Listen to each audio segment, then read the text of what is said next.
أعوذ بالله من الشيطان الرجيم. بسم الله الرحمن الرحيم. الحمد لله رب العالمين، والصلاة والسلام على سيدنا وسندنا وشفيع ذنوبنا ومولانا محمد صلى الله تعالى عليه وسلم، وعلى إخوانه من النبيين والمرسلين، وعلى آلهم وأصحابهم أجمعين. سبحانك لا علم لنا إلا ما علمتنا إنك أنت العليم الحكيم. سبحانك لا فهم لنا إلا ما فهمتنا إنك أنت الجواد الكريم. رب اشرح لي صدري ويسر لي أمري واحلل عقدة من لساني يفقه قولي، وأفوض أمري إلى الله إن الله بصير بالعباد. اللهم صل وسلم وبارك على سيدنا محمد وعلى آله عدد كمال الله وكما يليق بكماله. بسم الله الرحمن الرحيم. يا أيها الذين آمنوا كتب عليكم الصيام كما كتب على الذين من قبلكم لعلكم تتقون أياما معدودات. صدق الله العظيم. وبلغنا رسوله النبي الهاشمي الكريم. یا اله العالمین، ظاهر و باطن ما را با انوار ایمانیه و قرآنیه منور بگردان. ظاهر ما را از باطن ما کرده براقتر و روشنتر بگردان و ظاهر ما را هم اصلاح بگردان. از شر نفس و شیطان ما را مسئول و محفوظ بگردان. تمام ما را با جنت و جمال الله شرفیاب بگردان.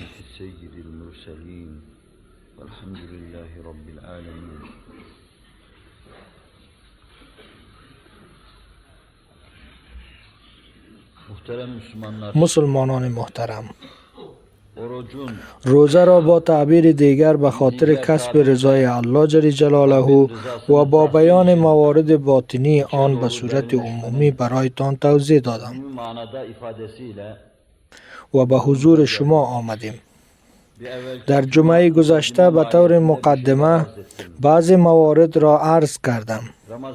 روزه ماه مبارک رمضان شکل فرمولی گرسنه ماندن کسانی که خود را تسلیم حق کرده اند و برای انجام این وظیفه عزم نمودند در زمان معین فرض شده است می باشد. شما ریاضت می کنید. با رام کردن روح توسط جسم روحتان را انکشاف می دهید. به لطایفتان قوت می دهید. این را مانند یوگی ها و بوداها انجام نمی دهید. به شکلی که الله جل جلاله برایتان فرمولش را ساخته انجام می دهید. بناهن نه گرسنه ماندن به تنهایی خود کدام فضیلت است و نه هر چیزی را خوردن نه انسانیت و نه فضیلت و مزیت است. اگر ریاضت میکنی باید در دایره اوامر الله جل جلاله ریاضت کنی. به همین خاطر است که یک یوگی اگر 6 ماه گرسنه بماند و چیزی نخورد در نزد الله جل جلاله هیچ مزیت و فضیلت ندارد. مومن شام و سحری می خورد به خاطر که روزه را در دایره اوامر الله جل جلاله گرفته است، ثواب و فضیلت کسب می کند. الله جل جلاله می گوید او این کار را برای من انجام داد و مکافاتش را هم خودم می دهم. با اصرار به این موضوع تاکید کردم به خاطر که الله جل جلاله مکافاتش را به عهده خود گرفته است. ثواب و فضیلت آن در نامه اعمال نمی گنجد. به صورت عمومی این موضوع را برای شما بیان کردم. مؤمن روی خود را در کنترل جسمش می آورد و بعد آن را تربیت می کند. انسان‌هایی که وابسته به جسم خود هستند، دست یافتن ایشان به یک روح کامل ناممکن است. فقط با مقیاس‌هایی که الله جل جلاله تعیین کرده و پیامبر صلی الله علیه و سلم عملاً برای ما نشان داده، قسماً پرهیز را به جسمتان متحمل می شوید و به اندازه‌ای که ریاضت می کنید در روحتان انکشاف را حس خواهید کرد. از این نگاه پیامبر صلی الله علیه و سلم می فرماید کسی که در این استقامت روزه می گیرد، دست، پا، چشم و گوش، زبان و لب خود را می بندد، روزه را نصف صبر گفته است و صبر را نصف ایمان گفته است. و به همین قسم روزه را که دهنت را برای الله جل جلاله می بندی، چهارم حصه از دین گفته است. انسانی که برای الله جل جلاله روزه می گیرد به این معنی است که او چهارم حصه از دین را عملا انجام می دهد. با دیگر عبادات و عقاید 3 حصه دیگر دین را تکمیل می نماید. مؤمن و مسلم کامل می شود. در درس گذشته پروگرامش را برای شما عرض نمودم که در درس آینده انشاءالله تعالی برای شما توضیح خواهم داد. فواید معنوی روزه را که بالای فرد، خانواده، ساختار اجتماعی دارد برایتان توضیح خواهم داد. جناب حق چیزهایی که می گویم و چیزهایی که خواهم گفت را در نزد الوهیت خود با حسن قبول مقبول فرموده و ما را از مخلصین قرار بدهد. مهمترین مسئله همین است. به اندازه اخلاص خود به الله جل جلاله قربیت حاصل می کنیم و به همان اندازه در راه الله جل جلاله تحت مراقبت قرار داریم. به همان اندازه پشتیبانی حضرت محمد صلی الله علیه و سلم را کسب می کنیم و به همان اندازه از زمان پیامبر صلی الله علیه و سلم تا به امروز تمام بزرگان را بالای خود ظهیر و استاد قرار می دهیم.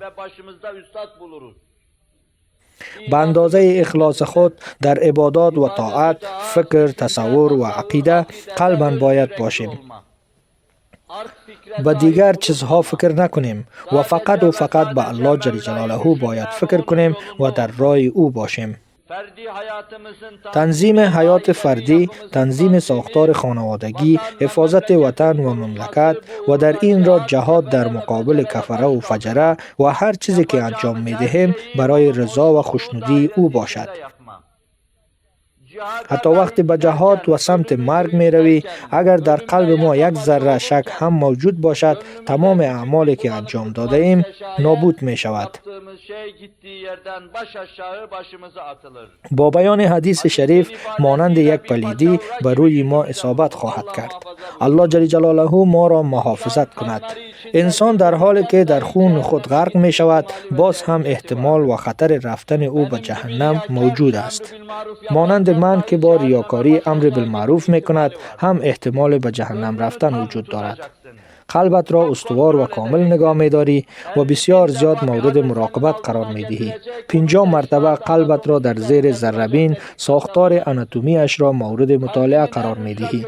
قلبت را تا حجراتش مورد بررسی قرار می دهی و می بینی که قلبت با الله جل جلاله است یا نه. به خاطر الله جل جلاله به حضورتان آمدم.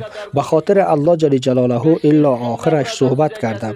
چند جمله برای شما آوردم و تقدیم کردم. فقط در این بین اگر سخنان من خوشتان بیاید گفته دستم را حرکت داده باشم، به این معنی که همه ثواب آن نیست و نابود شد و از بین رفت. من مجبور هستم که خودم را خوب کنترل کنم. شما هم همین قسم باشید. هر رفتار و کردارتان در هر حالت برای الله جل جلاله باید باشد. من هم در مقابل این تحت تاثیر قرار گرفتم و حالت خودم را بیان کردم. اگر با این سخنان به طور ارادی به تون صدای خود چیزی اضافه کرده باشم، به این معنی که همه سخنانی که در مورد دعوت نبوی گفتم همه اش نیست و نابود می شود. موضوع را فهمیدید؟ احساساتی شدم. لازم بود از جایم بپرم، اما به خود حاکم شده نتوانستم. اگر 99% هم حاکم شده نتوانستم و 1% می توانم حاکم شوم، باز هم به همان اندازه پریده باشم، به این معنی که ریاکاری کردم و به شرک داخل شدم. برای شما هم چنین است. رفتار و کردارتان طوری باشد که الله جل جلاله را همیشه بر بالای خود حاضر و ناظر بدانید. مردم بیرون شما را می بینند، بلکه با حرکات بیرون با آنها معلوم می شوید. الله جل جلاله باطنتان را به اندازه ظاهرتان و ظاهرتان را به اندازه باطنتان می فهمد. هر چیزی که در ظاهر انجام می دهید انجام دهید. اگر باطنتان خراب باشد، الله جل جلاله بر رختان خواهد زد. بنابراین تمام مسئله ما صفوت باطن است، روشنایی باطن است. خیر و برکت حرکات ظاهری ایمان به آن وابسته است. همچو حرکات است که در ظاهر مانند چشمه ها جاری می شوند. به خاطر که به این مسند و قوت فوق العاده اتکا ندارند، در عقب آن یک جریان خطرناک مشاهده می شود.